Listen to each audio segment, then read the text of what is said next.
Hello, hello, hello, everybody, and welcome back to another dream today. Hello, hello. Hello, hello, guys. Welcome, welcome. I hope everybody's having a great day. We're going to get started by playing Dark Nights today. It is a mystery, romance, supernatural visual novel.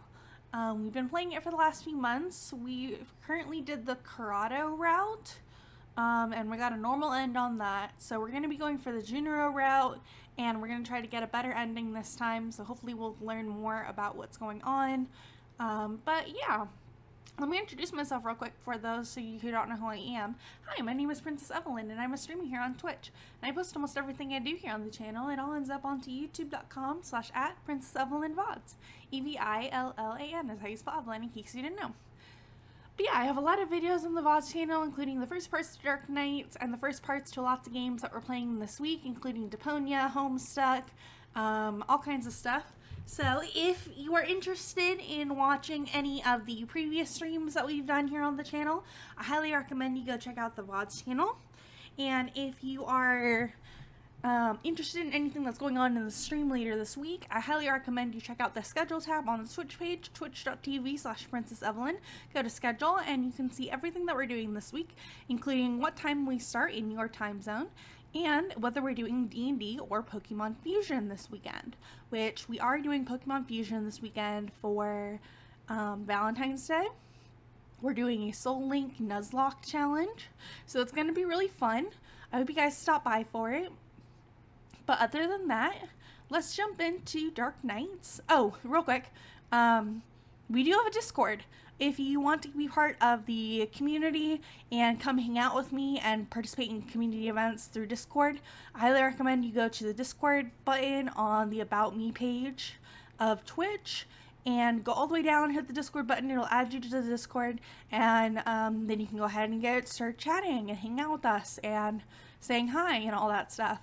We're going to be doing some Discord events, some pre-shows, things like that. So come join and be part of the party. Come hang out with us, and yeah. Anyways, let's get started, shall we?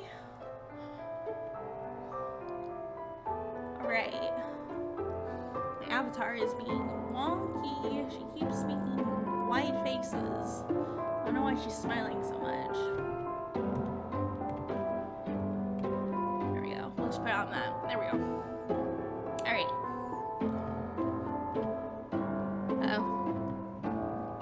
What happened?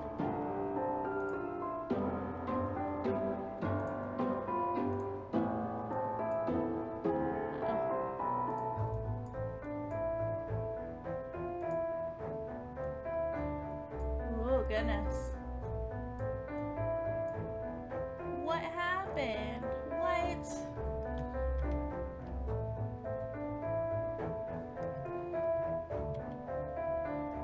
Oh my goodness, everything got all messed up. What the heck? Okay, hold on. Let me fix this.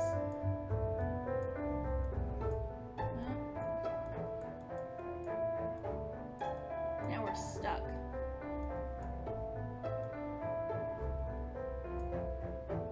Where'd my background go? Oh my goodness, what happened? Hold on. No, not start virtual camera. Studio mode. There we go. Maybe not studio mode. Okay. Where the heck did my stuff go?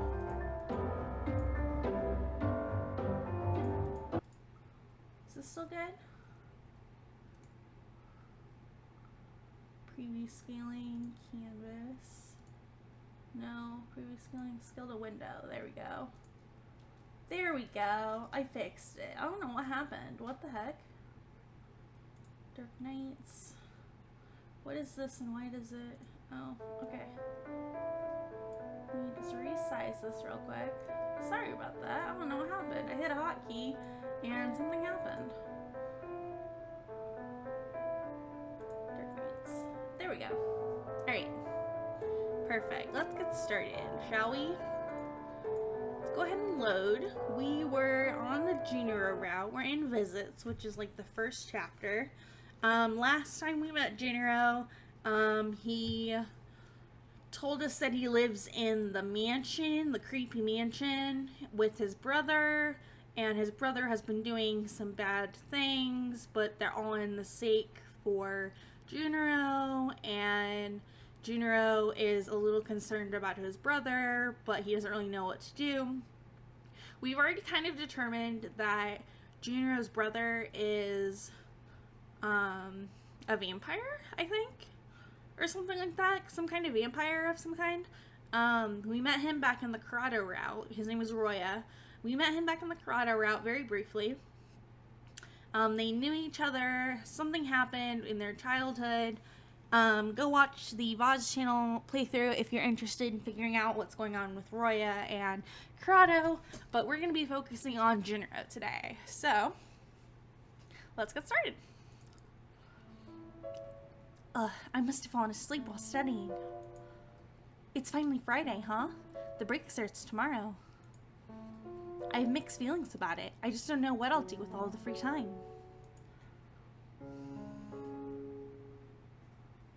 I roll out of bed and put on my school uniform before going downstairs to make breakfast.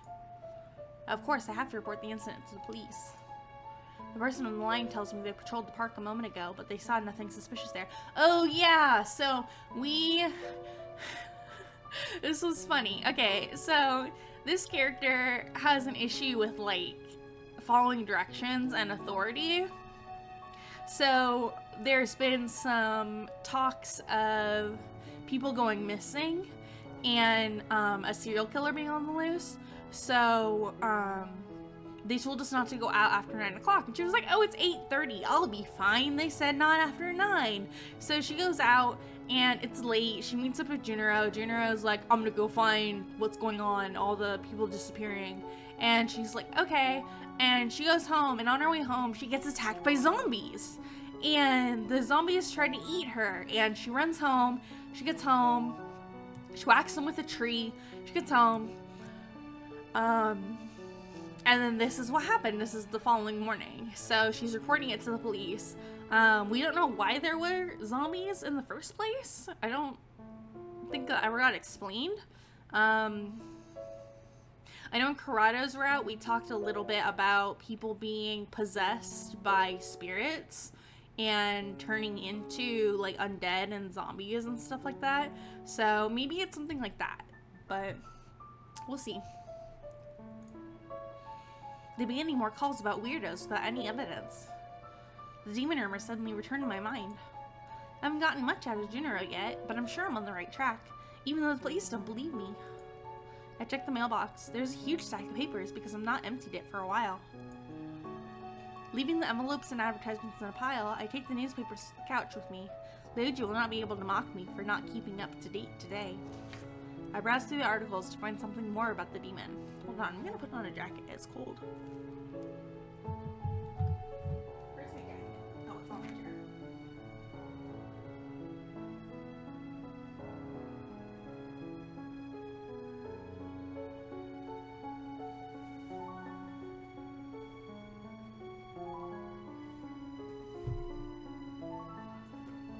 Here we go. Nice and cozy. Perfect for a Friday. I browsed through the articles to find something more about the demon. It doesn't seem like anything else has happened lately. I spot a tiny advertisement in the corner of the page. Looking for vampire hunters. No experience required. Inquire if interested. Wow, okay. First it was exorcists, now it's vampire hunters. These people sure are crazy. First they look for ghost exorcists and now they want to hunt vampires? It's like ghosts and demons. Vampires are only make-believe. Oh, just like ghosts and demons, vampires are only make-believe. This is the first time I've ever heard talk of vampires being in the area. It seems like the rumors escalate by the day.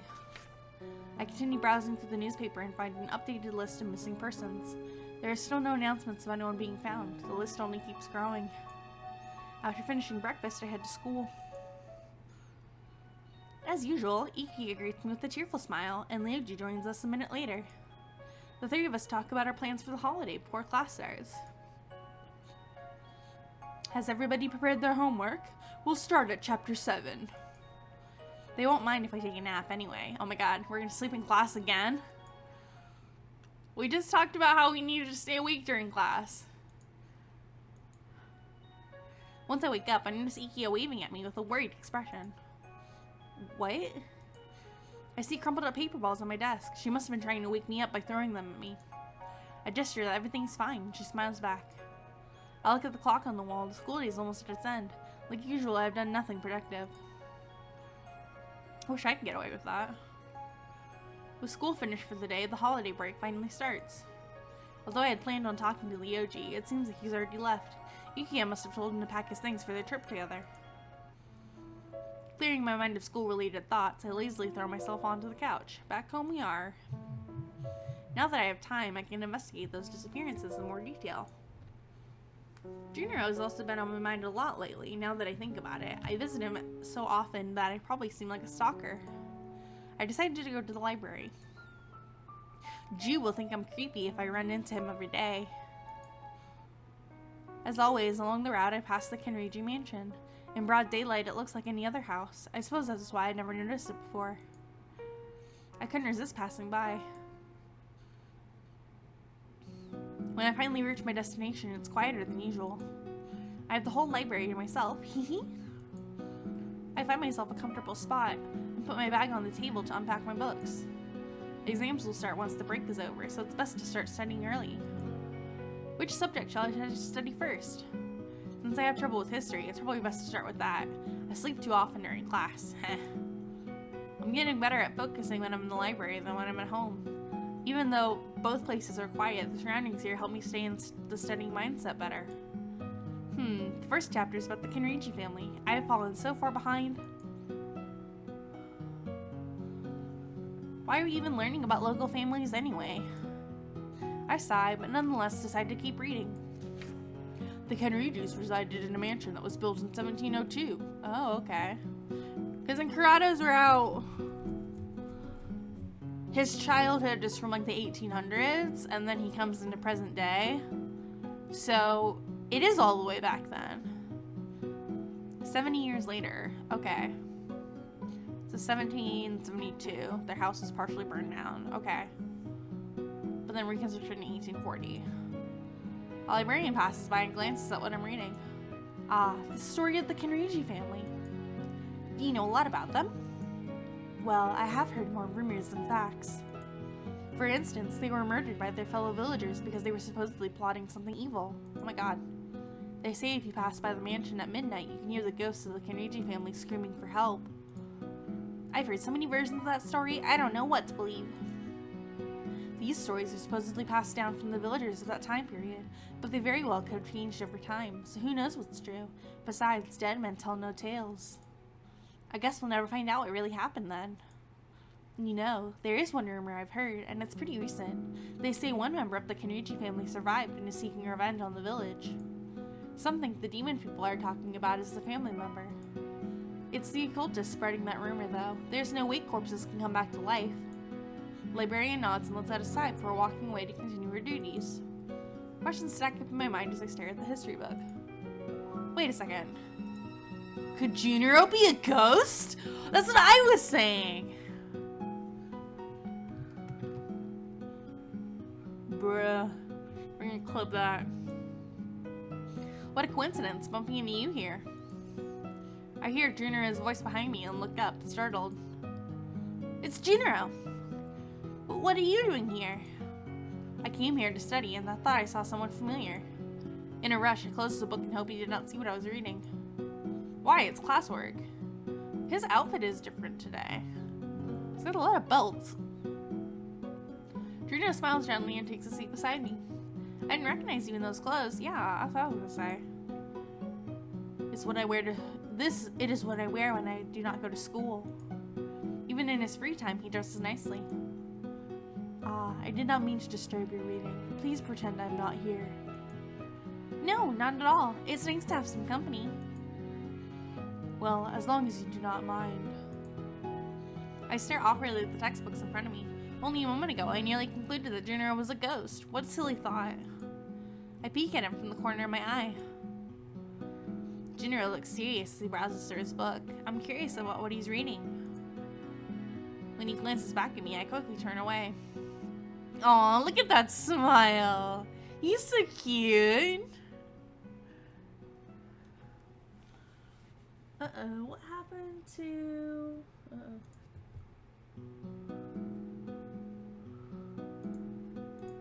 Nope, this one. Where's my viewer count?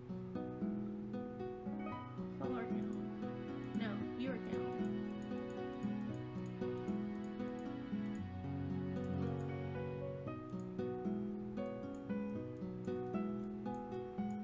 Oh my god, that's broken. Oh well. We'll figure that out later. I stared at him for too long. He must have noticed. Are you stuck? Feel free to ask me for help. Junoru puts his book down and gives me his full attention. It might as well be straightforward. Oh, I might as well be straightforward. Well, do you know about the legend surrounding the famous Kenriji family and their mansion? Yes, I have heard of them. Junoru's expression does not change. Is your house haunted by them? Junoru laughed softly at my question. You believe in ghosts, do you? To answer your question, no, there are no ghosts in the mansion. Moreover, even if there were, we would not be able to see them. Junoru rests his arms on the table and looks at me with an amused expression. I can't help but blush and turn away. Great, now he thinks I'm a scaredy cat. You have some interesting questions today, Miss Evillan. I'm in a good mood today. Is there anything else you'd like to know? Well, I quickly tried to think of something. There is something that's been on my mind for a while, about your uniform. I'm sure that we go to the same school, but I never see you around. Are you in the elite class? Junoru rubs his chin as he considers his response. I only take the night classes. Oh, you are a vampire, aren't you? Wait, there are night classes? Yes, I find them more convenient for both personal and practical reasons. Although I wait, Junoru never seems to finish his thought. Junoru? Ah, my apologies. I'm simply unpopular with the regular classes. There were a few incidents that made it hard for me to attend regular classes. Can I join you? I wonder what the night classes are like. I believe you would need to wait for the break to end before inquiring. What's the difference between day and night lectures? Please tell me more about them. To be honest with you, Miss Evillan, I would not recommend them to you. Huh? Why not? Confused, I look at him. The night classes are much more advanced than the normal curriculum. I do not know if you'd be able to keep up with the lessons. Are you implying that I'm stupid? Oh my god. My, of course not. How can I put this? The night class is full of students of a different caliber. What, do they have superpowers or something? Maybe. No, rather they are all there for a certain reason. Such as? Perhaps we should leave this here for today. We have studying to do after all. What? Ju, you're so mean. I pout, but Junoru covers his eyes with his hand and turns away. That trick will not work this time. Aww. On second thought, allow me to think further about it. I almost jump out from excitement, but hold myself back since I'm in a library. I'm looking forward to it. I have a lot on my mind, but I do not believe it will be too difficult if you only join a single class. The two of us end up studying together until the library closes. Since we're heading in the same direction, Junoru and I walk home together. So, Junoru, what are your plans for the break? Nothing much. My life is no more exciting without school. What about you? Me too. My parents are still away on their trip and my friends are going somewhere else. That must be quite lonely. No, I'm used to it. Your expression says otherwise, Miss Evillan. There's no shame in admitting to loneliness. Ah, Junoru, stop. Tell me more about yourself instead of digging into my life. Oh my god. Well, I am still busy cleaning up my brother's mess. He has been so reckless ever since our parents passed away. I'm sorry to hear that. It must be tough. I do not mind. He is my brother, and one should take care of his family. Don't forget to take care of yourself, too. Don't let your brother tire you out. Yes. Well, things would be easier if you listened. You know, I used to wish I had a sibling, but hearing you talk about your brother is seriously making me reconsider it. Ha. We have good times together, too, of course. Before long, we find ourselves near the old mansion. However, we quickly notice someone standing in front of it on the street, staring straight at the structure. Oh, it's Chain! We met him in the last round. He's a supernatural hunter. The odd man notices us as we approach him. Judging by his creepy gas mask and unusual clothing, he does not seem to be a local. The man's cold stare pierces through me as he peers in our direction. What's with this guy? Everything about him feels so off. I turn to Junoru, who is frozen beside me. He seems equally disturbed by the man's presence. Hey. How do I do this? Hey, you two. There we go. Is this house abandoned? His words sound more like a statement than a question. I expect Junoru to reply, but his lips remain sealed. I'm Chain. You're from this village? I reply with a nod. Chain stares at us and narrows his eyes. His gaze is that of a hunter stalking his prey. Sir, I doubt you have any business in a place such as this. Please refrain from participating in suspicious activities. You will scare the neighborhood. Junoru calmly takes me by the wrist and begins walking. Let us leave, Evillan. The air grows tenser as we slip past Chain. When I peer back over my shoulder, the mysterious man watches us until we disappear past the bend. I cannot help but feel anxious. Junoru, where are we going? Somewhere that man cannot follow us. Eh? You're not going home? I do not feel comfortable with someone like that hanging around my house. Yeah, that makes sense. I suddenly realize that even with the glove on, Junoru's hand feels so cold. He must be quite disturbed. I think he is a ghost! He must be a ghost. Junoru releases me as soon as he realizes how long he's been holding on to me and looks away embarrassed. Aww, look at the little blushy cheeks. They're so cute. I'm sorry for pulling you away with me. I did not intend to. Don't worry about it. I'd want to get away from that guy as soon as possible too. It is getting late. Shall I walk you home? I blush at his suggestion and wave my hands. No, it's okay. I'm fine on my own. Having you walk alone after running into someone like that would only make me worry. Well, since you insist, thank you. I smile at him. Although we did not know each other very long, Junoru is often concerned about my safety. While I'm sure part of it is his gentlemanly personality, I believe he genuinely cares about me deep down. It feels nice to be around him. As we walk down the road, the sky starts to turn dark. Thank you for studying with me today. It was my pleasure. I actually go to the library quite often. Same. I like studying there. I can do it at home, but it's not the same. I don't have much planned for the break, so I'll probably end up at the library a lot. It's too bad my friends will be out of town. You know, you were right earlier. I guess I'm kind of lonely. Maybe that's why I kept going to the mansion. I hope I haven't been bothering you. On the contrary, I welcome your presence. I've not spoken with someone so much in a long time. I'm happy to have you around. With my brother ignoring me, loneliness haunts me in a similar way. We finally reached my home. You live even closer than I expected. What? Don't tell me the real reason you wanted to walk me home was so you could see where I live. Who knows? I suppose I'll see you tomorrow then, and please know that you are welcome to visit me anytime. Sure, see you tomorrow. Actually, wait.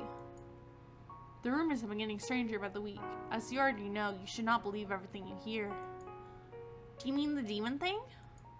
I mean, in general, there's so many sides to each story, and the lines between reality and fiction will blur if you're not careful. Until you know the whole story, you should not come to a conclusion. I wonder if that's like metagaming. Until you know the whole story, you should not come to a conclusion. Eh? I'm simply implying that you should not concern yourself with the things happening in this village. Okay. Treat all the rumors as lies, just ensure you stay safe. So he's telling me to stop investigating things. If I dig any deeper, I might get myself into trouble. It's merely a gut feeling. I only want you to be safe. Thank you, Junoru. Junoru opens his mouth to say something but remains silent. I could see the hesitation in his eyes. Something is bothering him. Before I can ask about it, however, he turns to leave. Bye. I wave goodbye and step into my house. After I close the door, I let out a delighted sigh. I hope Drew will be okay with that creeper teen skulking around his home. When my stomach rumbles, I realize I've not eaten since lunch. I head to the kitchen to make something simple. I'm so hungry I feel like eating a 10-course meal, but I don't have the patience to prepare all of that. After I finish cooking, I take a seat in the living room. It's quiet enough to be lonely, as usual. Oh, damn it! Why didn't I invite Drew in for dinner? It would have been nice to talk a little bit longer. Besides, he served me lunch once. It would have been nice to return the favor. All of a sudden, I hear strange noises from down the hall, as if someone is twisting a doorknob. A frosty chill runs down my spine as I process the sound. Ooh, spooky. Spooky.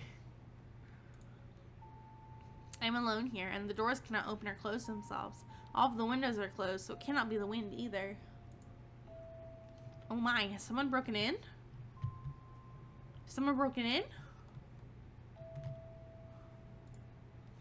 I put my plate down on the table and grab an umbrella to use as a weapon. I slowly tiptoe down the hallway and peek into the darkness. Although it's difficult to see, I do not wish to scare the intruder away by turning on the lights. I'll teach this creep not to mess with me. Footsteps begin to approach me as I close in on whoever has entered my home. I listen as they come closer and closer. I grip my umbrella tightly, waiting for the perfect moment to strike. The time is finally right. I jump out and wildly swing my weapon around. Take this, you creepy stalker! Stop. It's only me. Junoru, what are you doing here? After hearing the voice, I stop my assault. I quickly realize it's Junoru, although I cannot see him properly in the darkness. What the heck? I'm sorry, Ju. I didn't expect you to walk straight into my house. It is my own fault. You made a fair assumption. Junoru stands up and rubs his chest. You were quite strong. That was a good hit. Does it hurt? I wrinkled your shirt. I'm fine. My apologies. When you did not answer the door, I worried something might have happened to you. I was so busy cooking I didn't hear you knock. How'd you get in? You left the back door unlocked, so I let myself in. I put my hands on my cheeks in embarrassment. This is the second time I've left the door unlocked. I don't think we left the door unlocked. Oh, sorry about that. So what happened? As it turns out, I cannot go home at the moment. Don't tell me it's because of that chain guy. Indeed, it is. Unfortunately, I cannot find my brother either. I do not know where else to go. It is late, and he's supposed to be home today. I can help you look for him. We're not supposed to go outside after 9 p.m., remember? Are you really serious about following that rule, even when your brother might be in danger? He is probably staying elsewhere. Either way, he should be fine. In any case, it's best to stay inside at this time of night. He's worried that his brother isn't home, but that's not something that might have happened to him. But not that something might have happened to him. Wait! I apologize for taking up your time. I hope I'm not troubling you by being here. Well, I didn't want to invite him over anyway. Not at all. Please, feel free to stay the night. There's a guest room upstairs. Oh? Junoru gently gazes at me, but then frowns. He rubs the back of his neck and bites his lip. I totally understand if you felt uneasy with someone creeping around your place. We can report him later. This is the least I can do to help. Thank you very much for your hospitality. Only a moment ago, I could have sworn he seemed uncomfortable spending the night. Although I want to ask about it, I do not want to ruin his mood. Not a problem. I don't have people over often, so I'll need to prepare the guest room first, okay? Are you truly comfortable with me staying here? Of course. Make yourself at home. No need to be so polite. I made curry for dinner. Would you like to have some? Well, I appreciate the offer. I'm not hungry. Oh, okay. If you want anything else, just let me know. I take a seat on the couch and continue eating my meal. Junoru sits across from me and watches as I eat. It feels a little more than awkward. It's been ages since the last time I had a guest over. Even Iki and Miyuji hardly ever visit. Are you sure you're not hungry? There's still a lot left. I appreciate your concern, but I ate something before I came over. Oh, I see. What about these cookies? They're fresh out of the oven. Please have one. Junoru said he was full, but a cookie never hurt anyone. I hold the box in front of him, hoping he'll take a few. He goes quiet for a moment, his expression frozen. He can't eat anything! He's either a vampire or he's a ghost. Right? He's either a vampire or he's a ghost. It's one or the other. He can't... It's something like that, right?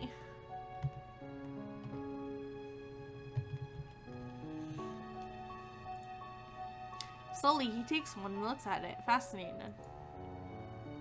Die. If you really don't want one, you don't have to... Before I can finish my sentence, Junoru eats the treat. Oh. How is it? His expression does not change as he swallows. I cannot help but worry that he may not enjoy it. It is delicious and crunchy. I feel flustered as I watch him take another one. I gesture for Junoru to have more, but he says he's full. I'm satisfied that he at least tried a few. Once I'm done eating, I begin to take care of the dishes. We're so responsible. May I use your shower? Of course. No need to be so humble. Make yourself at home. Miss Evillan, though you are kind in letting me stay here, I hope you realize you should be worried about letting people into your house. Yeah, I know, right? Especially, like, a guy when you live home alone. We aren't strangers, are we? With a sigh, Junoru heads upstairs. It may be only my imagination, but his cheeks seem red. By the way, if you need me, I'll be in the room next to yours. Junoru gives me a shout of confirmation. The Hunter. Chapter 2. I go to my bedroom and drop onto the chair. Well, this was an interesting way to start the holiday. I close my eyes and try to relax. It's been quiet for a while. Junoru should have finished the shower by now. Should I check on him? Make sure he's alright. We should save.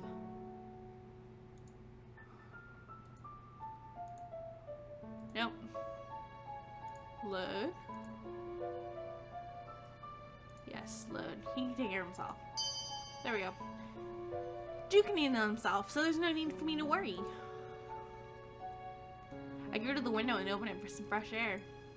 The moonlight brightens the clearest night sky. The longer I stare, the more stars I notice. I rest my arms on the edge of the windowsill, but before long I fall asleep.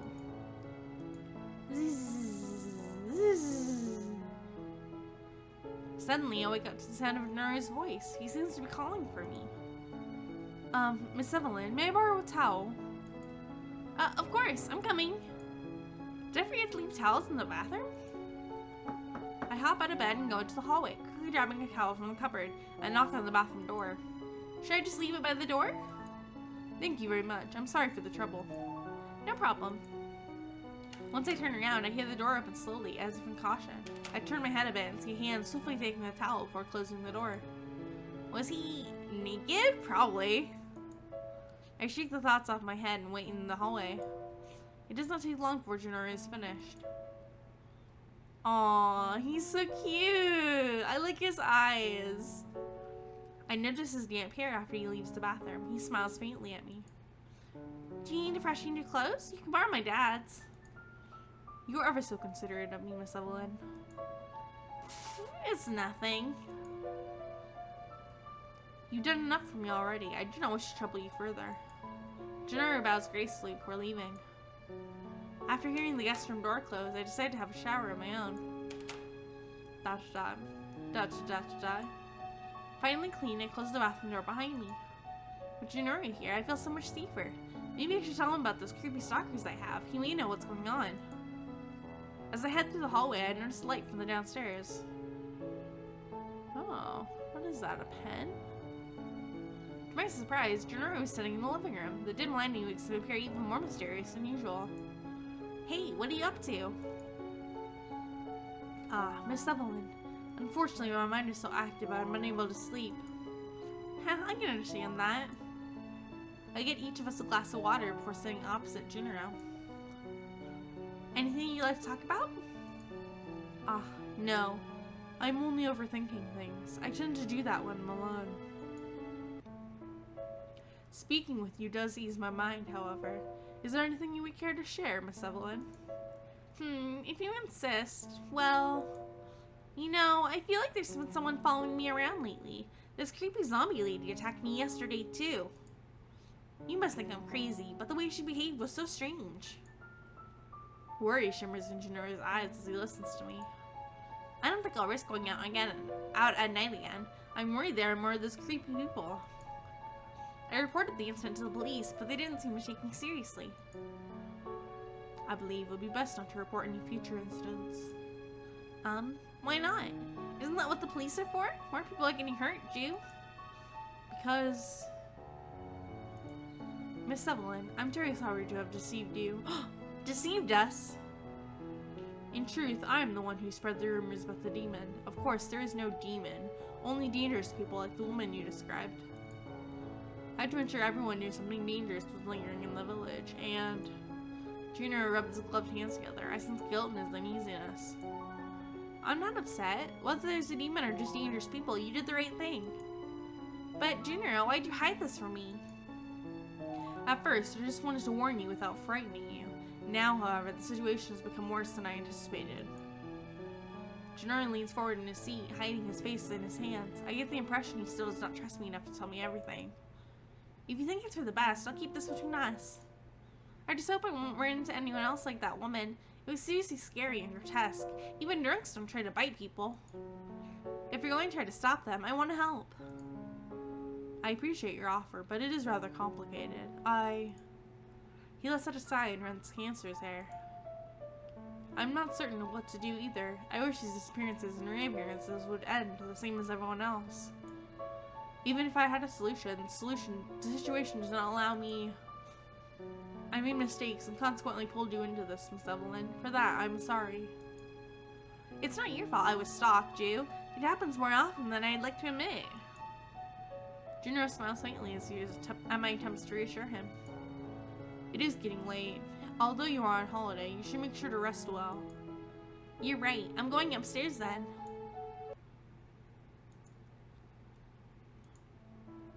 When I wake up again, I glance at the clock. It's 3 a.m. It feels a little chilly in my room. I rub my eyes and notice I left the window open. I roll out of bed and stand on wobbly legs. It'd be bad if it started to rain on me. After closing it, I drop back on the bed and bury myself under the blanket. Not long after laying down, however, I feel annoyingly thirsty. Gah, I can't sleep like this. I head to the kitchen through the darkness. Since I've lived here forever, I can easily walk around with my eyes closed without bumping into anything. I hate waking up in the middle of the night. With my thirst quenched, I roll back into bed and let out a satisfied sigh. As I stretch my arms, I hit something unexpected with my hand. What the? I turn my head and find myself staring at Junoru's back. Wait! Why is he sleeping in my... I look around and realize I entered the wrong room. Uh-oh. Oh dear. Oh no. Please tell me I didn't wake him. I sit up carefully trying not to wake him, but notice something's off. I cannot resist the urge to confirm it by reaching out and touching his bare hand. Oh my, he really is cold. Ju, hey, are you okay? His eyes remain closed and he's unresponsive. I desperately call his name. Junoru, please wake up. As my panic begins to bubble over, Junoru finally stirs. What? Oh, Miss Evillan? He stares up at me in confusion before carefully sitting up. I take the opportunity to jump out of his bed as quickly as possible. It's not what you think. I feel my cheeks heating up. There's no way to explain such an awkward situation. Why did you call out to him and wake him up? You could have just left and been fine. He wouldn't have woken up. He was like dead to the world. So why'd you have to go to wake him up? Now you have to deal with this awkward situation. I was, worried about you. Your body feels so cold. Not that I was trying to feel it. Oh, yes, this is how I am naturally. I gaze at him with disbelief before grabbing his arm to check again, but Junoru gently pulls away. I'm sorry to have worried you, but I am completely fine. He slowly reaches out to stroke my hair, which only makes it harder for me to calm down. Okay. I'm trying to think of something else to say when Junoru suddenly stiffens and shoves me away from him. Too stunned to respond to his actions, I am shocked even further by a loud noise as Junoru jerks back. It's Chain! Why'd he shoot us? My heart plummets in my chest when I see who stands in the doorway. Cold, unfamiliar eyes peer at Junoru and me over a barrel of a pistol. He shot us! Can't believe he shot us. Creepy gas mask guy? I glance back to Junoru and notice a red stain growing on his shoulder. I sit back up in panic, reaching towards the injury before pulling back, realizing how bad an idea it is. Ju, are you... I look up at his face, but he seems unbothered about what makes me a painful injury, instead glaring at his assailant. You won't get away this time. The simple words draw me out of my shock, and I turn back towards Junoru's attacker, positioning myself between these two men. Move! How dare you break into my house and attack Junoru? Just who do you think you are? Chain raises an eyebrow, whether at my question or my audacity in the face of a gun. I do not know. Are you the one who's making the villagers disappear? I then realize exactly what sort of person would commit such an act. My heart races in fear, but I continue shielding Junoru. You're the serial killer, aren't you? The one everyone's been talking about. Don't accuse people of crimes without proof. If you aren't the culprit, then why are you after Ju? Because I want to put an end to the murders, and he is your real criminal. I lean to my friend with disbelief. Instead of defending himself, Junoru meets my gaze for a moment and then turns away, looking sad. Ju? I am grateful for your kindness, Miss Evillan. Huh? Why are you saying that now? I'm so sorry to have involved you in this, but he is telling the truth. Huh? Why, Ju? That can't be true. Jane takes advantage of my confusion, rushing forward to forcibly yank me off the bed and stabbing Junoru in the heart with the dagger, and the scene flew in motion. I pull myself to my feet as quickly as I can, only to stare in horror as Junoru calmly pulls the dagger out of his chest. Chain makes an irritated sound, stepping back and reaching into his jacket. Junoru gives me a small smile as he drops Chain's dagger to the ground. May we never meet again, Miss Evillan. No!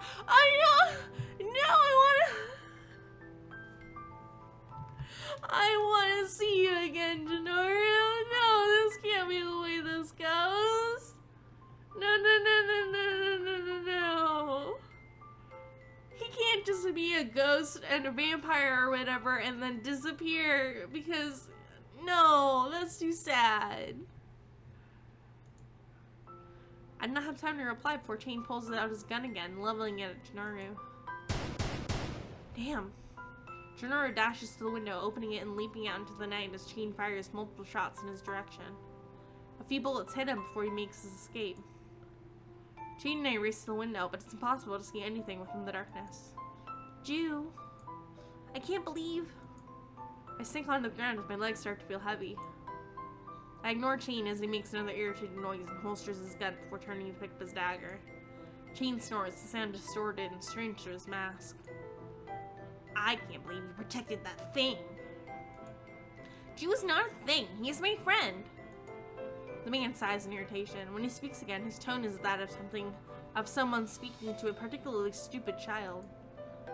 Your friend isn't even human. He's a murderer, and you prevented me from stopping him. You don't know what he's capable of. How many more are going to die before we catch him because you couldn't stay out of the way? Oh my god. Neither do you, apparently. Junoru isn't a murderer. Chain sighs, crouching down to look me in the eyes. Ooh, this scene's cool. I like this CG. It's very cool. You know what the living dead are? I read stories where people died and rose from the grave. Do you know what they eat? No? They eat people. You want monsters like that running around? No, but are you trying to say Junoru is some kind of zombie? Remember the bandages around his neck? I slit his throat wide open, but he still escaped. That's absurd. Nothing you're saying is possible. Bandages? Are you an idiot?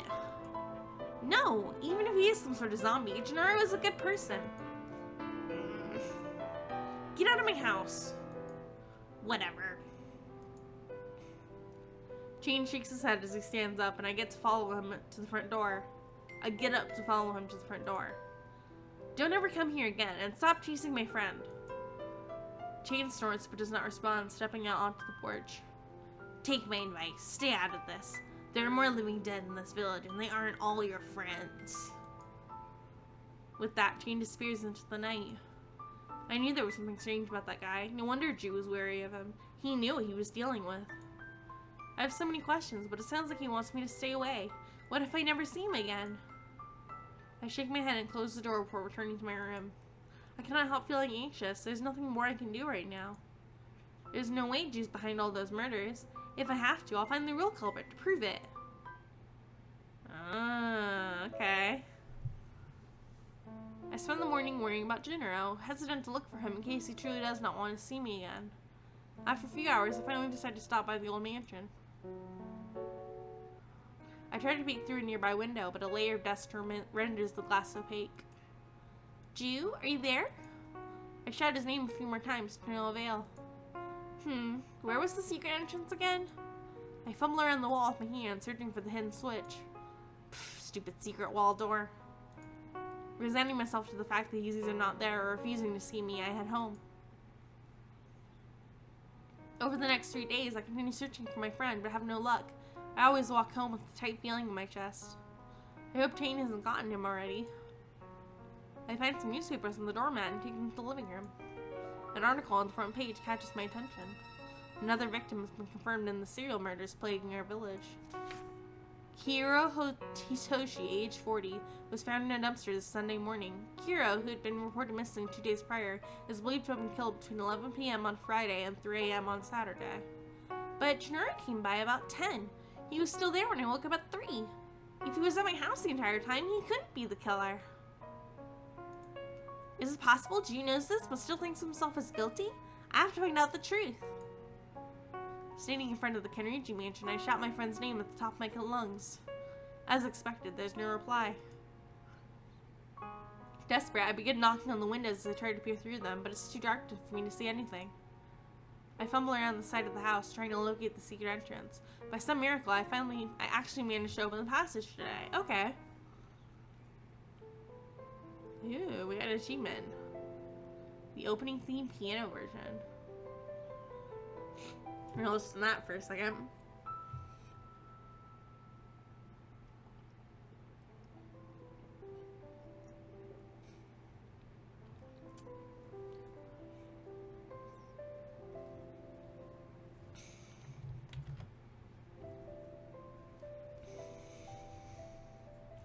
I glance around the main room. Junoru is nowhere to be found, but I soon notice a faint sound coming from upstairs. As I follow the sound, it becomes clearer. The faint tones crystallizing into the thrumming resonance of a piano's keys. The melody is gentle yet sad. This song, who could be playing it? A half-open door catches my attention. The music seems to originate from inside. Oh, it's Junoru. Oh, the piano says Dark Nights on it. I approach the doorway, peering through to find Junoru seated on the bench of a grand piano. He seems very focused, yet his expression is filled with sadness. I listen quietly for a few long moments. All of a sudden, he stops playing and glances in my direction. I slowly move into the room, blushing awkwardly. That was a beautiful piece, Ju. He smiles faintly at my compliment. I suppose I should have expected you to sneak in again, Miss Evillan. I'm glad you enjoyed the piece all the same. It's called Dark Nights. Junoru averts his gaze, staring at the piano's keys as he addresses me. Why did you come back? I believe I made it clear that we should not meet again. I still have many things to ask you. Besides, I think you're innocent. I cross the room and hand Junoru the newspaper, pointing to the relevant article. As he skims through it, I remind him where he was that night, then wait for him to draw his own conclusion. You can read it yourself. I don't understand why you accepted the blame to put you on that night. The blame put on you that night. Junoru remained silent for a moment, deep in thought. Miss Evillan, please come here. He shifts to one side of the bench, making a spot for me. I cross the room and sit down, watching him as I wait his response. I guess he does have bandages on his neck. You can't see them though because of his shirt. Did Chain tell you everything about me? Anything about me? About what I am? He told me you were one of the living dead. He was telling the truth. I am basically a walking corpse. Junoru pulls the bandages on his neck down, exposing a scar across his throat. I stare at the injury until he gently lifts my chin, bringing my gaze to meet his. You may touch it if you wish. I assure you it is real. The only way to kill me is to remove my head. Any other injury is merely an inconvenience. This body functions differently from yours. Even if I am chopped in half, I will not feel any pain. He leans forward, offering his neck for my inspection. I can see the scar on his neck. The stitches. I trace his wound with my fingers. His skin is cold to the touch. When I give Junoru a concerned expression, he pulls away from me and straightens his back before putting the bandages back into place. I apologize for crossing your boundaries. I should have not showed you something so grotesque. I'm not bothered at all, Ju. I'm glad you're being so honest with me. Did you not say you were scared of people like me before? Are you comparing yourself to the person who attacked me? Junoru, you're totally different from them. Even if you're a little different from me, it doesn't change the fact that I like you. As a person, that is. I hurriedly turn away from him as soon as I realize what I blurted out. Junoru chuckles at my reaction. Thank you, Miss Evillan. In truth, there are many things I have hidden from you. I apologize for rejecting the dinner you worked so hard to make when I stayed over. This body cannot break down food well. I saw you drink your tea, though. Liquid is different. In short, I do not usually eat unless I need to heal an injury. Jane told me that you eat people. Is that true? No, Junoru pauses, taking a deep breath before continuing. I apologize, Miss Evillan. No, I do not subsist on human flesh. Oh, that's good to hear. Eating it would allow me to heal faster, but as my body could replace damaged cells more easily, but there is no need for me to consume it regularly. So you do? I neither kill nor eat people. I use the alternative method of regular food. It is painful to heal myself this way, however, and I find minor injuries are not worth the trouble. I can't even begin to imagine what my friend has gone through. I gently wrap my arms around his torso, embracing him. Junoru seems frozen for a moment, but then I feel his arms wrap around me. As we pull away from each other, I notice he's now smiling. After all I have said, it seems I am the one who's most surprised. I cannot express how I feel, Miss Evillan. I already told you, didn't I? It's the personality that matters most. That said, the corpse that was found last night, you know who did it, don't you? You are sharp as ever, Miss Evillan. My brother Roya is the one responsible for the crimes as of late. So, you've been covering up the evidence for him? Yes, he told me he was only attacking certain people, but I wish he would stop. Why are you taking responsibility for his actions? You're your own person, Ju. He's the only family I have left. It is natural for me to protect him. As is obvious by this point, Roya is also a living dead, although we are fundamentally different. He requires human flesh in order to sustain his existence. I stare at him, horrified. Those demon rumors have turned from lies to truths. That is what I feel most guilty about. Isn't there a way to stop him? I have tried, but there's nothing more I can do. Junoru rests his elbows on the piano, appearing more troubled by the moment. I cannot simply allow my only brother to die, and yet I cannot watch as he murders the villagers either. I have quite the dilemma on my hands. Why don't we talk to him together? 2 minds are better than 1. Miss Evillan, it is better if you... Hey, this is my problem too. I've lived here all my life, you know. If I have even the slightest chance of making this right, I want to do whatever I can. I give Junoru a determined stare. Before long, he gives in. You will not simply drop the conversation, will you? Of course not. It seems I have no other choice then. I will accept your help on one condition. Do not tell anyone about this. The state of the village is already unstable. I give a thumbs up and nod. Oh my god. Well, Miss Evillan, I'm glad you stopped by, but now would be a good time for you to be on your way. My brother may wake up soon. This is the perfect chance then. We can talk to him together when he's up. To be honest with you, I do not think now is a good time. I don't know what has been on Roya's mind lately. As if on cue, footsteps begin down the hallway and the door is slowly opened. A tall blonde stands in the doorway. Hey, Juju. I thought I heard you talking to someone while I was in the shower. Oh, wrong button. Miss Cutie again, huh? What good timing. We were just saying we wanted to talk to you. That's unexpected. Roya attempts to approach me, but Junoru blocks him. Aw, chill, Juju. I'm not going to do anything there. Do not call me by that weird nickname. But you're my adorable little brother. Why not? Their chemistry ever puzzles me. Junoru almost made Roya sound like a crazy person, but he seems fairly harmless to me. Then again, I shouldn't assume anything yet. Roya, we need to talk about those accidents. Roya looks in my direction, tilting his head slightly. Did you seriously tell her everything? I could not... Is she even trustworthy? If not, well, you know the drill. The blonde begins approaching me once more, its mysterious eyes gazing into mine. I almost feel like I'm being hypnotized, unable to look away, until Junoru steps in front of me. Roya, I would appreciate it if you stopped trying to intimidate our guest. Now then, why don't we take this conversation downstairs? The blonde snorts and pats his brother on the shoulder before walking on ahead. We make our way to the living room. I plan to have a serious talk with Roya, but it feels awkward now that he has really joined us. The three of us sit in silence until I take the lead. Roya, is it true you're the one who's been murdering those villagers?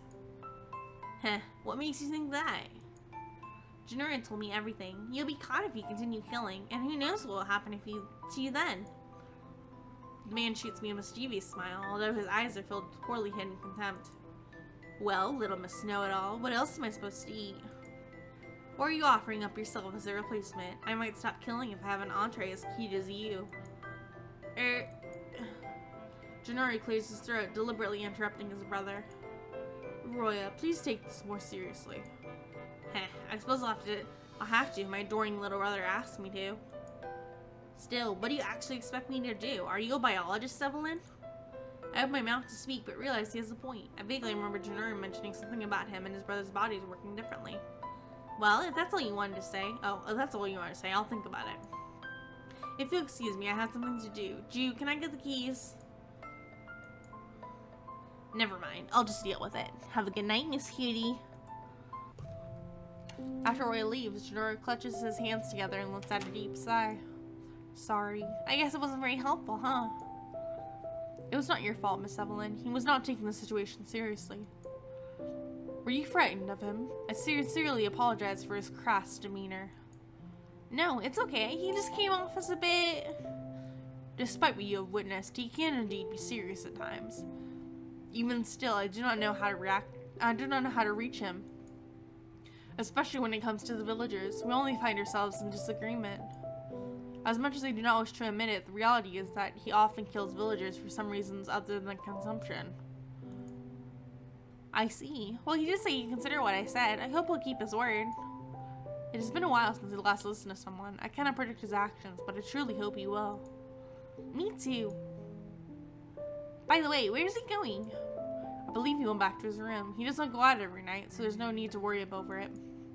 Ah, that reminds me. Please do not explore the mansion beyond what you have already seen. Why not? Roya sometimes leaves his leftovers in the rooms. A chill runs down my spine from the thought. Okay, I get it. Anyway, I guess I should be going now. Would you mind if I came back tomorrow? Quite frankly, I'm surprised you wish to return. Of course, you're always welcome here, Miss Evillan. Please allow me to walk you home. Thank you. Surprised he's gonna go out with Chain still out and about. So many things have happened today that my mind can barely keep up. I can praise myself for finding the serial killer within a short amount of time, but that leaves the next problem, stopping Roya from killing innocent people. I was raised by parents who only believed in science. The living dead still seems like a fantasy. Junoru and Roya look completely normal despite being the living dead. Nothing about them is gruesome or corpse-like, except for they're cold and they eat people. The more I think about it, the more curious I become. I yawn and pull the blankets up to my chin. My eyelids start to feel heavy and I fell into a dreamless sleep. Dreamless sleep, eh? I wake up to the sound of a door slamming from somewhere inside the house. I stood up and peer around the room. What was that? I'm pretty sure I locked everything this time. I step out of my bedroom and check the hallway. There's nothing but silence. Where did the sound come from?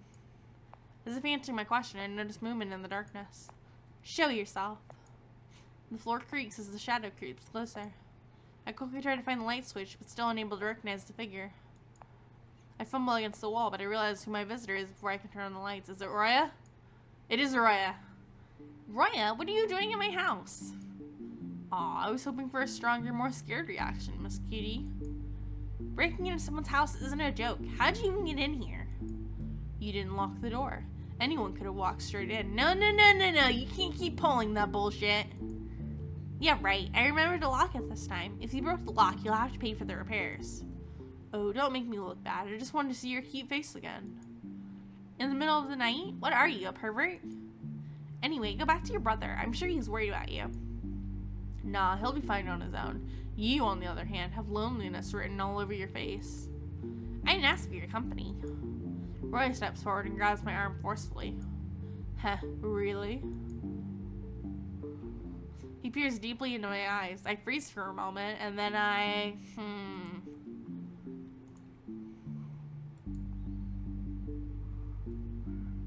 Do nothing. That didn't work. Okay. Load. Politely ask him to let go. Nope. Okay. Load. We get a ding if we get the right choice. Kick him. There we go. Always violent. What the hell are you doing? I try to pull my arms back, but Roy's grip is too strong. With all my mind, I attempt to knee him in the abdomen. Ah, are we getting violent, Miss Cutie? And aiming for the old wound, too. You sure know your stuff. It's been at least a week since he got that injury. It hasn't healed yet, which probably means... I attempt to kick him again, but the blonde effortlessly blocks it with one hand. He seems amused at my annoyance. You're too fun. I really should save you for last. So you came to eat me, huh? The man grins mischievously as he rubs his chin. Maybe. I'm curious about how you taste. I step back in surprise, mentally preparing myself for the worst. You take me way too seriously, you know. We could play around another time. I came here for something boring, but important. His gaze turns serious as his smile disappears. I only want to confirm something. You haven't told anyone about the incident from earlier this week, have you? You mean what happened in the storage room? I kept it to myself. Well, I don't think you're lying. You honestly believe I'm the one behind the villager's murders, don't you? Junoru has an alibi, but I don't have any reason not to believe you're the culprit. Besides, even your brother thinks you did it. I am hurt, Evillan, and you're trying to pit my own cute little brother against me. Shame on you. There are more things happening in this village than you know. Haven't you noticed that the population of living dead is going up like crazy? It has. We noticed that in the last route, too. You mean those zombie-like people? I guess. It's true that I'm responsible for creating them, but lately they've been going out of control and attacking the villagers. Of course, if any victims survive the attacks, they can easily turn into the living dead themselves as well. Which means they can multiply rapidly. My brother and I have a different form of the virus, so we aren't contagious like the others. We are artificially made, you see. Okay.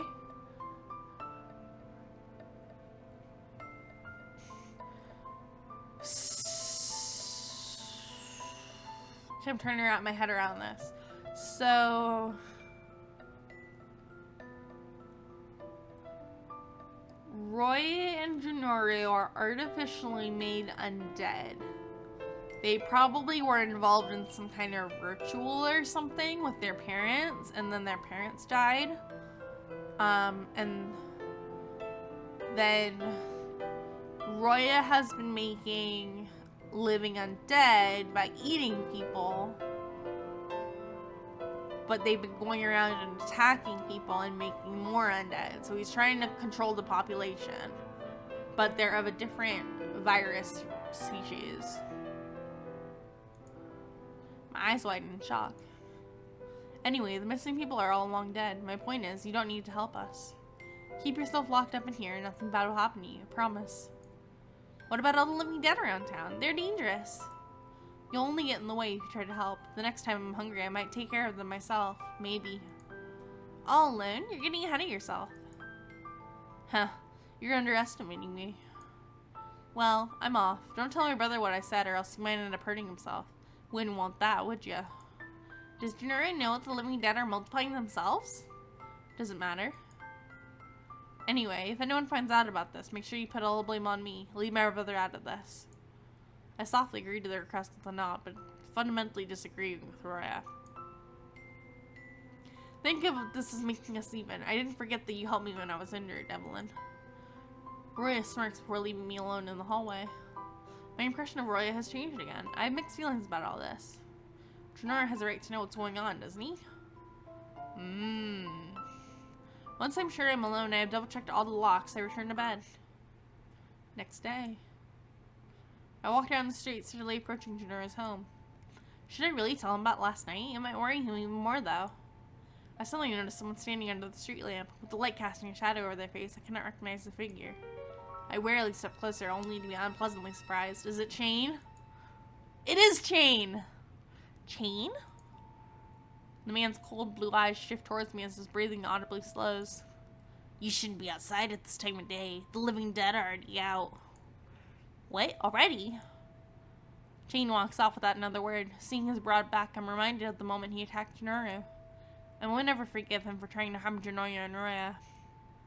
Unable to contain my anger, I sprint after Chain and raise my fist. Before my punch can connect, the man flips around and grabs my wrist. Even though he was in his blind spot, his reflexes were amazing enough to still kick in.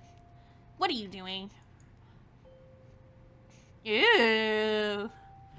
You get some nice pictures of Chain this route. We didn't get as many pictures of Chain in the last route, even though he was more involved. Chain shows me away, glaring at me with clear killing intent. Don't act all innocent. You're trying to kill my friends. Do you even know what you're accusing me of? You're a real weird one. Pot meat kettle. I'm weird. You dress to intimidate, break into houses, and assault people at first sight. And who in their right mind wears a gas mask in public? Chain turns silent as he considers my thoughts. Once satisfied, he crosses his arms. First of all, I don't assault anyone on first sight. I carefully follow them before taking action. I'm not one of the mindless living dead. Secondly, I don't break into houses for fun. The smell of death. Oh. As for the mask, I'm just sick of the smell of death. Anyway, why does it matter? Because it makes you look suspicious as hell, duh. Oh, we gotta have to take the mask off. Chain puts a hand behind his head and begins to remove his mask, sighing as he does so. My eyes widen in surprise at his appearance. Do I still look intimidating? Yes. ... The man awaits my response, but I remain speechless. He snorts before putting his mask on again. If that's all you wanted to know, I have a job to finish. You should be grateful for me for exterminating those monsters.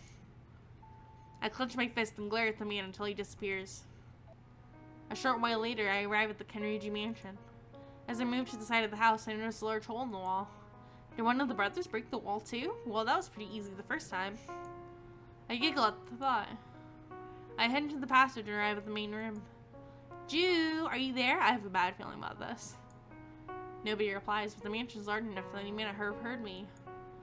I take a seat on the couch and wait patiently. Junoru did warn me not to explore. Minutes later, I still don't hear any sounds. Should I look for him? I could be sitting here for hours if I don't. In the end, curiosity wins me over. The hallway is dark, so I search for the light switch. It thankfully does not take long to find.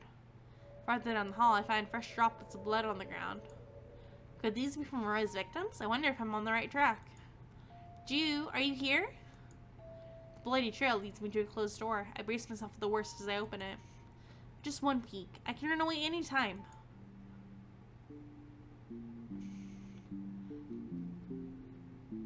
Oh goodness. The steam filling my vision quickly reminds me that this is the washroom. Worse yet, the bathtub appears to be occupied by a masculine figure. Roya? A familiar chuckle answers me, raising goosebumps on my skin. I avert my gaze, only to discover his bloodstained clothes hanging nearby. I wasn't expecting guests. Did you step in to join me, Miss Cutie? No, I'm sorry. I didn't see anything. I rushed into the hallway and closed the door behind me. I saw nothing. Nothing! The more I think about it, the more my cheeks heat up. I do my best to brush the thought out of my mind. Well, I don't want to walk in on Ju, too. I should probably head back downstairs. By the time I settle onto the couch, Roya comes down the stairs, his hair still damp. Looking for Juju, are you? I'm sorry to say he'll be out for a while. Oh, I'll come back later then. Wait, it'd be rude of me to send you off after you came all the way here. The blonde still sits on the couch facing opposite of me. Although I instantly feel uncomfortable, I didn't want to miss the opportunity to learn more about him. Would you like a cup of tea? No, thanks. Suit yourself. So, you have a crush on my brother, huh? Huh? Why would you say that? He's always been unpopular, you know. I'm glad he's finally getting some attention. What? Really? But he's so kind. I can't think of a reason people would dislike him. Well, he lacks confidence, which is probably my fault. I used to be the Kenriji heir, but it turns out my parents weren't just big fans of my attitude, so they gave the position to Juju instead. He didn't feel ready for it, I guess. He seems like the older brother sometimes, doesn't he? Huh. On the other hand, he doesn't speak as highly of you. You caused a lot of trouble for him. Aw, did you see that? Even if he doesn't want to admit it, I know he loves me. You care about him too, don't you? You should try not to inconvenience him so much. Roya chuckles before nodding, although it seems almost sarcastic. By the way, you know about your little stalker, right? That Chain guy? He was standing in front of the mansion earlier. Chain, huh? Roya stiffens upon hearing the name. He rubs his chin and sighs. He seems quite interesting. My brother doesn't want me killing anyone unrelated. The blonde stops before finishing his sentence and snorts. We really are on the same side, but there he goes, nearly killing Junoru instead of getting rid of those annoying zombies. Chain's an extremist. Apparently, even the most obvious distinctions don't matter to him. No use trying to convince him otherwise. You see, the Kenriji's are the root of all this, and he knows that, which is why he wants to kill Juju and me first. What do you mean? It's a long story. If I live long enough to see you again, I'll consider telling you then. I wait for Junoru until it grows late, but he never appears. I'm forced to give up for the day. You just waste the day at Junoru's house. I end up staying home the next few days, feeling inexplicably exhausted. Every night I hear a single gunshot in my neighborhood. Articles in today's newspapers reveal steadily worse details about the disappearance victims, such as their corpses suddenly appearing on the streets, having been decomposing for days. The bodies seem unrelated to the gunshots. My gut tells me that what the police found were the living dead. With Chain making his presence so prominent, I cannot help but worry for the Kenriji brothers. Maybe I should pay them a visit today. The sky grows dark and cloudy along the way of the mansion. I'm glad I remembered to bring my umbrella. As I travel, I realize someone is standing on a small alleyway. I take a quick glance at them. Is it Junoru? Oh! Junoru is collapsed against the wall. I kneel in front of him and cup his cheeks in my hands. Ju, are you alright? What happened here? My friend does not respond. His eyes are remaining closed. Through the cuts in his clothing, I realize his right arm is missing entirely, blood slowly dripping out of the wound. The ground around him is painted red, though the rain threatens to wash it away. Finally, I notice Junoru has a deep gash on his neck. I instantly remember he once told me that the living dead will die after they are decapitated. In panic, I desperately call out his name. Junoru, you're still alive, right? Say something. Just when I'm about to give up, the man's eyes slowly open. I nearly fall over in relief. Oh my, you almost gave me a heart attack. After taking a moment to observe his surroundings, a pained moan escapes Junoru's lips as he tries to stand up. I hurriedly lift the umbrella over him. Miss Evillan? I apologize for allowing you to see me in such a state. I must have passed out at some point. What happened to you? I was attacked by Chain. Ugh. I'm only thankful he was unable to fully sever my head. I truly believed I would die today. Even I fell for your fake death. I purse my lips while I look over Junoru's body. His wounds seem so deep, no normal person could have survived them. I'll help you clean up. Thank you for your concern, but I assure you I'm fine. You're starting to sound like Roya. Let me help you, alright? I decide to... Oh, I don't know. Help him. By ourselves. I will treat you. We're close to your home. Do you have a first aid kit there? Yes, that is an excellent idea. Junoru turns back to the alleyway and grimaces as he leans down to pick up his dismembered arm. His movements are so stiff that I cannot help but reach down and pick up the arm for him. Miss Evillan, I normally keep it in a place with a belt, but... Oh, that's why he has so many belts on his arms. I'm so sorry for making you deal with this. I place his arm back in the right spot and wrap the belt around it to tighten it up. Junoru turns his face away while I patch him up, probably feeling embarrassed. We shouldn't stay in the rain for too long. Let's head to your mansion. I wrap an arm around Junoru and let him lean against me as we walk. It seems like a miracle he can still move, given how much worse his injuries are compared to Roya's back at the school. I leave Junoru on the couch and proceed to search for the first aid kit. The farther down the hall I walk, the more bloody the floor becomes. I begin to suspect I'm heading straight into Roya's territory. I turn around and head back. All these doors look the same. How did you and Roya not get lost all the time? Putting labels above them would make it so much easier. I open a random door and peer into the room. The walls and floors are stained in a dark liquid, and the furniture has been smashed to bits. Judging by the mess, some sort of battle must have taken place here. I understand why Junoru would warn me not to walk off on my own. Perhaps I should try looking elsewhere. Sorry for taking so long, Ju. Hold on a bit longer. Do not worry. I should be the one apologizing for making you search my house. The first aid kit should be in the kitchen. Please wait a moment while I... Ju, you can barely move. I'll get it for you. But, Miss Evillan... I walk towards the kitchen and fumble around in the darkness until I step on something. What is this? I step back, somehow managing to locate the light switch. The room is stained dark red, as if a paint bomb exploded in here at some point. I start to tremble, but manage to calm myself down quickly enough. I search through the cabinets until I find a small white box containing bandages. I hurry back to Junoru with it in hand, trying to ignore the bloody scene around me. Here we go. I'll try to be quick. I forgot to warn you, but if you saw anything strange in the kitchen, it was from Roy's attempt to cook a normal meal. He told me he wanted to experiment with food. No one was harmed, although I cannot say the same about the poor blender he used. Geez, I thought someone had been slaughtered. How could a person be so bad at cooking he practically made the kitchen explode? He's never been much of a cook.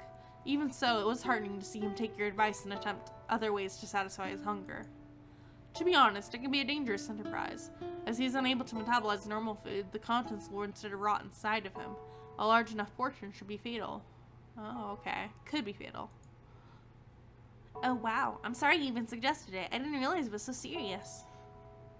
Junoru shakes his head and smiles softly to me. Aww. He's so cute! I'm such a sucker for dark-haired guys. I kneel beside him and unbutton his shirt, his eyes following my every movement. There's so many scars and stitches. He looks so fragile. I'm starting to worry I'll only make this worse somehow. You never cease to amaze me, Miss Evillan. Does nothing faze you? Seeing you hurt does. I'm glad I found you. If I were only as strong and self-assured as Roya. But hypotheticals are meaningless. Junoru slides down his glove, revealing his scarred hand. It is a pity to see such fair skin blemished all over. I grab his hand and hold it in both of mine. He glances at me, surprised. You should have more confidence. Even if the rest of the world rejects you, you should at least accept yourself. Miss Evillan. He gently squeezes my hand while his longing stare captures me. My heartbeat slowly speeds up. I feel his thumb softly brushing across my fingers. Slowly, I lean in. Time seems to freeze as I hover over him. Suddenly, he takes back his hand and breaks his stare. The abrupt change makes me feel embarrassed. I pull back again and regain my composure.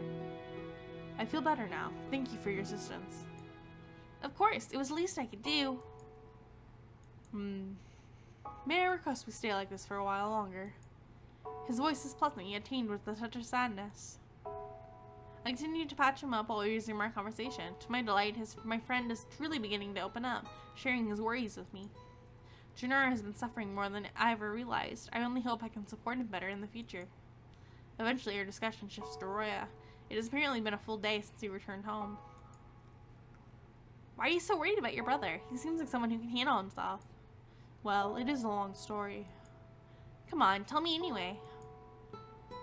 Roya may seem invulnerable, but he fears death the same as anyone else. Everything has a beginning and an end. He believes his time is coming soon, especially with the recent investigations. He has become very careless, which is also the reason I asked you to refrain from telling anyone the truth. Again, I apologize for involving you in our mess. That reminds me, I've been seeing Chain around a lot lately. It's too bad we can't work together to take care of the living dead. It cannot be helped. Junoru drifts in and out of consciousness as he lays on the couch. I take the opportunity to wash as much blood off my hands and clothes as I can. Then spend the rest of the day keeping you company. Miss Evillan, will you be able to visit again tomorrow? As much as I'd like to, I think it'd be better for you to rest for a few days. Even though you're special, you still shouldn't push your body too much.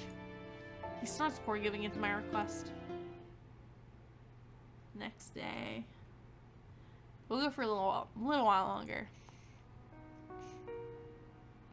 The holidays feel excruciatingly long when there's nothing going on. Even the majority of the stores have closed down since so many people have gone on vacations. Most students are helping out their parents' businesses. The remaining open stores become busier than usual. I have to admit, I feel lonely without the company of my classmates. I sit on a bench and glance around the park. Other than a silver-haired boy, there is no one else around. I pull a small novel out of my jacket pocket, Bright Days, a sequel to Dark Days. The original story caught my interest, so I'm eager to read the sequel.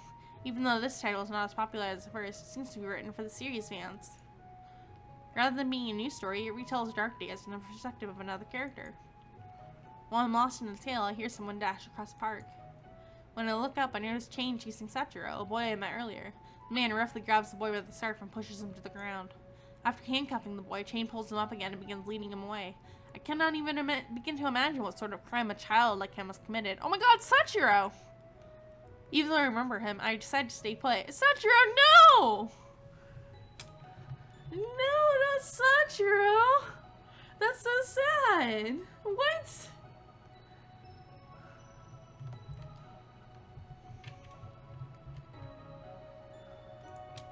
I wonder if he'll be okay. The bizarre rest is so distracting I do not notice when someone approaches me. The hand comes out of nowhere, casually resting on my shoulder. I jump at the sensation. That's Roya. What a coincidence bumping into you here, Miss Cutie. Roya, what brings you here? I thought I'd get some fresh air while the weather was nice. You're lucky, you just missed Chain. It's a really good idea. Is it a really good idea to be outside right now? Sure is. Roy glances around the park, and after confirming there's no one around, he takes a seat beside me. Although I do not mind his company, I always feel awkward with him around. I want to leave, but that would be rude. I suppose Junoru's manners have rubbed off on me. You saw what happened earlier, right? What do you mean?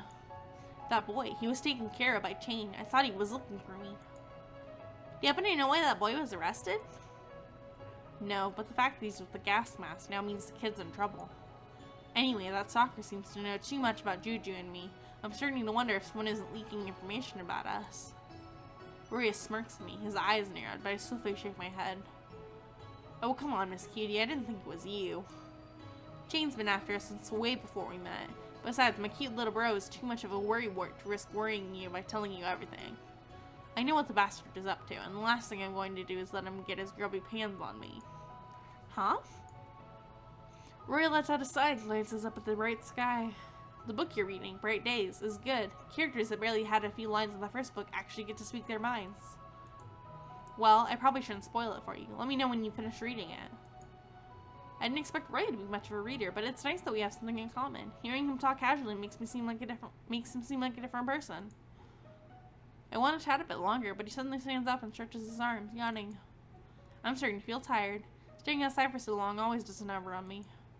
Speaking of which, don't I usually see you at night? Well, that's the easiest time to catch the living dead. We're prettiest in the moonlight, don't you think? Chain may be crazy, but can't you work with the police? They want to put an end to this, too.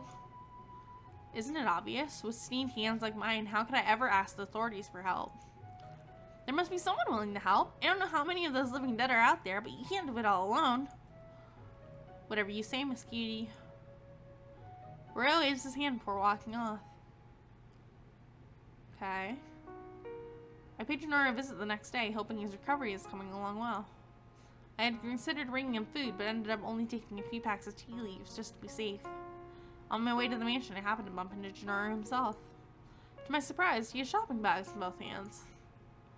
Ah, Junoru, shouldn't you be resting? Ah, Miss Evillan, what a pleasure it is to see you. I've taken care to rest and recuperate before going out and about, so you need not worry. I glanced at the contents of his bags. It seems he brought sweets and other treats. He told me some time ago that it is torture to consume regular food. I cannot imagine what he's gone through these past few days. Junoru glances at the tea in my hands and smiles softly. Did you bring those for me? As always, you're too kind. Shall we head to the mansion so I can prepare you a cup? Gladly. Would you mind if I invited my brother to our little soiree? He also quite enjoys tea. Go ahead, the more the merrier. Junoru leads me over to the sofa, ensuring that I am comfortable before he heads upstairs. I wonder if the brothers' bond has started to repair itself. Junoru no longer seems as gloomy when he mentions Roya. A few minutes pass, but Junoru still has not returned. What is taking him so long? Should I check on him? Junoru, is everything alright? My shout goes unanswered, and I cannot resist the urge to search upstairs. Bad idea. I glance into the hallway and notice one door is open a crack. I decide to take a peek into the room. Oh my. I see Junoru kneeling down, staring at Roya's body in silence. Oh no, Roya, no! No! Wrong button.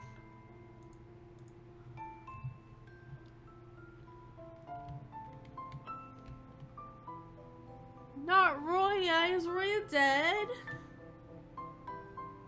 He better not be dead. I'm gonna be really upset.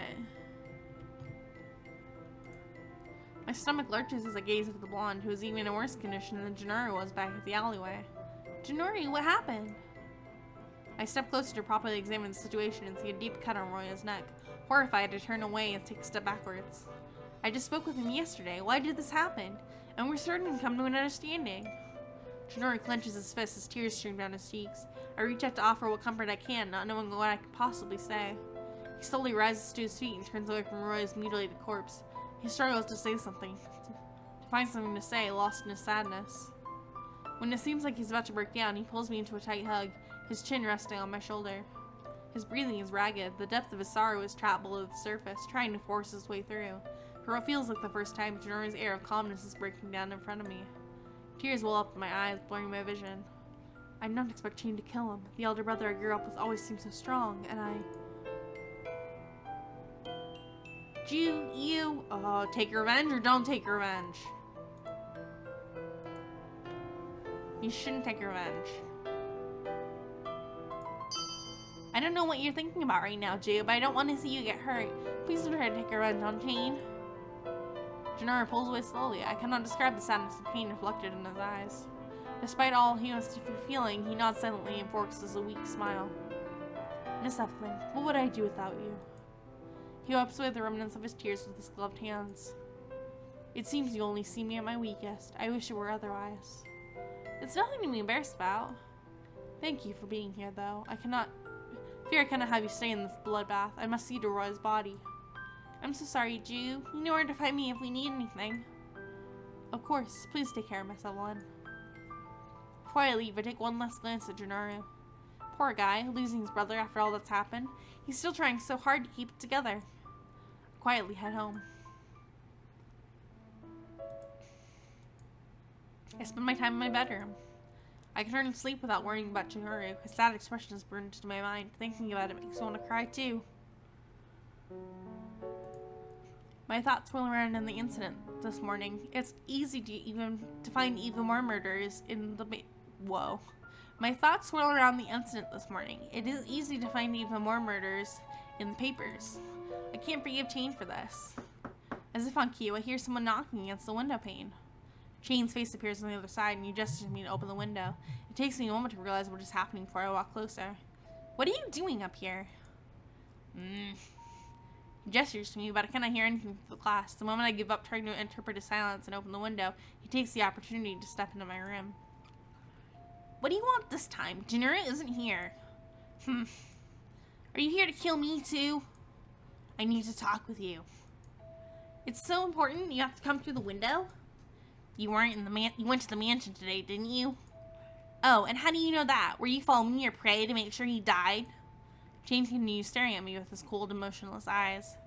Let me get straight to the point. The only reason I killed those two monsters was because they were murderers. Why did you need to kill? Couldn't you have called the cops or something else instead? I am the cops. Those monsters have killed countless people. They don't deserve to live. Junoru is completely innocent, and yet you mutilated him. Chain narrows his eyes as he glares at me. For a moment, I think it seems he's thinking.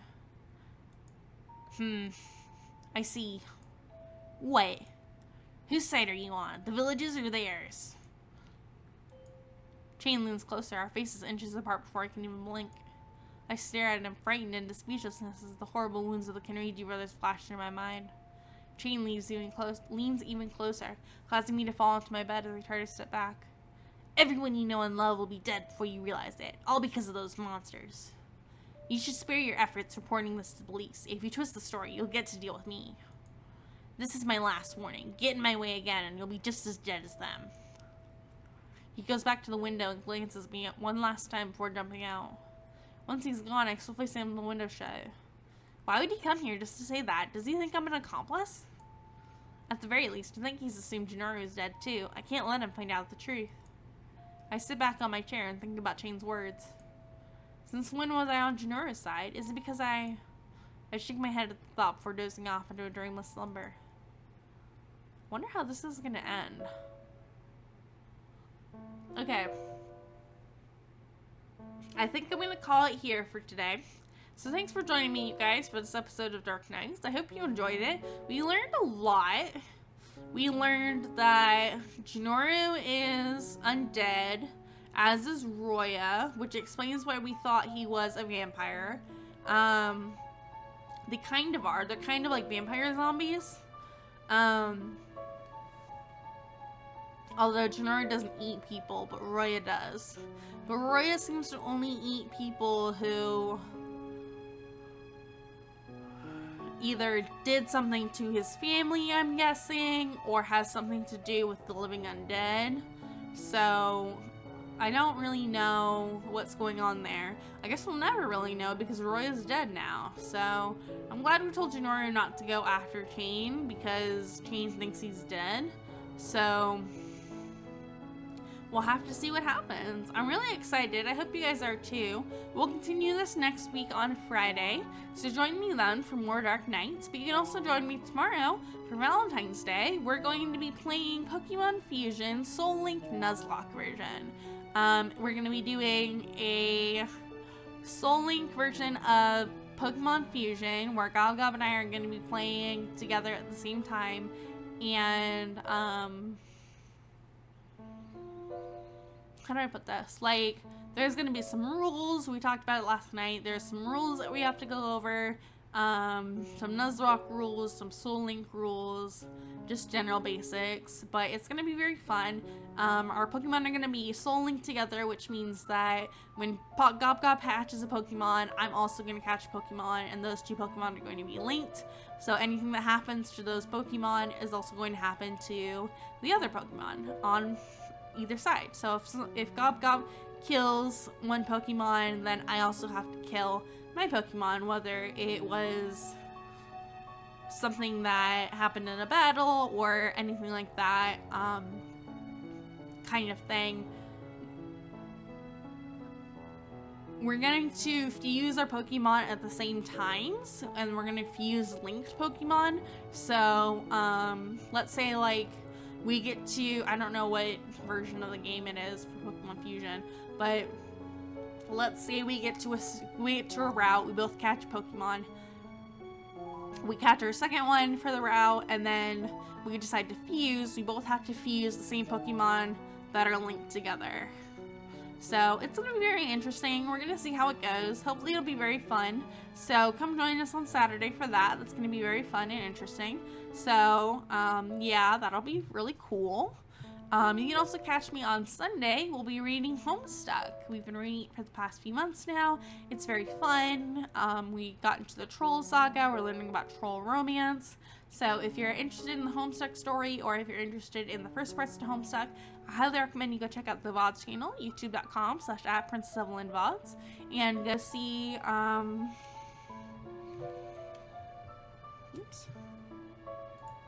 go see what is going on with all that stuff. But yeah, the VOD channel has lots of videos on it, all previous streams. So if you're interested, go watch that. If you're interested in anything that we're doing this week, go check the schedule tab on the Twitch page, twitch.tv/princessevillan. Go to schedule and it will show you everything that we're doing this week, including if we're doing D&D or Pokemon Fusion this weekend, and what time it'll all starting in your time zone. So yeah, never miss a stream, but if you do, you can always go and watch it in a few weeks on the VOD channel and get caught up. But yeah, other than that, I will see you guys tomorrow for Pokemon Fusion. It's gonna be fun. Come join us. We're also going to be doing some pre-stream stuff and post-stream stuff on the Discord. So if you want to get more content or get more involved with the streams, you can go to the Discord under the About Me on Twitch, or you can go to any of the Linktree links and it will take you to the Discord. And you can join, you can be part of the party, you can be part of the fun, you can come hang out with me and Gob Gob, you can come hang out with other community members and just be part of the community. So yeah, anyways, that's gonna be it for me today, guys. I really appreciate it. I'll see you tomorrow. And yeah, have a great night, everybody. Bye, guys. Bye.